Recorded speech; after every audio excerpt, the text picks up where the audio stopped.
আমারও ইচ্ছে করে তোমার হাত ধরে সমুদ্রের ভেজা বালুতে পা রাখতে।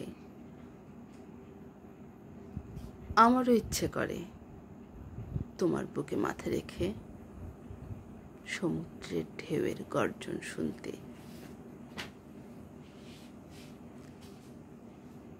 আমারও কখনো কখনো ইচ্ছে করে তোমার বুকে মাথা রেখে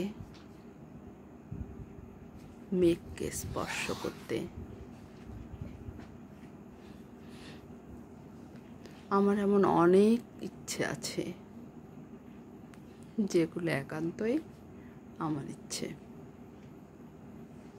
হয়তো তোমারও ইচ্ছে করে, করতেই পারে। আমাদের সব ইচ্ছেগুলো পূরণ হয় না, আবার কথাও না। তোমারও হয়তো ইচ্ছে করে এমন অনেক কিছু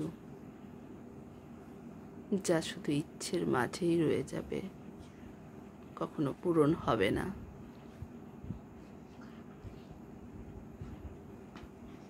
পৃথিবী থেকে ভালোবাসা নামের শব্দটা ক্রমশ কেমন যেন ফ্যাকাশে হয়ে যাচ্ছে। আমার আলমারিতে পড়ে থাকা লাল শাড়িটা মাঝে মাঝে ফ্যাকাশে রং লাগে। না, শাড়িটা ফ্যাকাশে হয়ে যায়নি। হয়তো আমার বয়স, আমার চোখ উজ্জ্বল রঙগুলোকে ফ্যাকাশে দেখায়।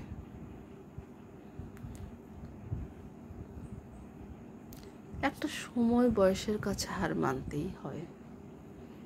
কি অদ্ভুত! অথচ এই বয়সটাই যখন 18-র কোঠায় ছিল, 22-এর কোঠায় ছিল, 25-এর কোঠায় ছিল, তখনও মনে হতো দিনগুলো এমনিই চলে যাবে, এর কোনো বদল হবে না।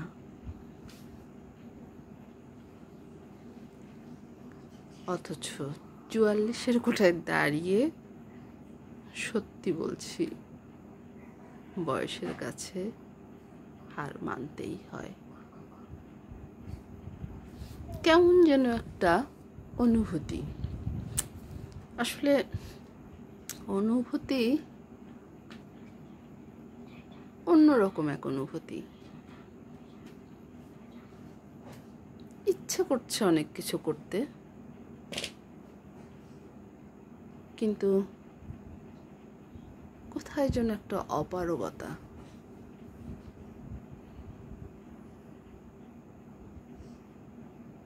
এই বয়সটায় এসে দাঁড়ালে বোঝা যায় আমি সত্যি সত্যি অভিভাবক একজন। তখন আমি বুঝতে পারি আমার বাবা কিংবা মা কতটা কষ্ট করে আমাকে এতটা বড় করেছিল।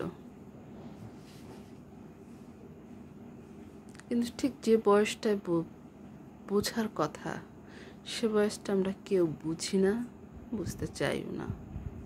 হয়তো ওই বয়সটা বোঝার জন্যই নয়, তবুও ভালো লাগে।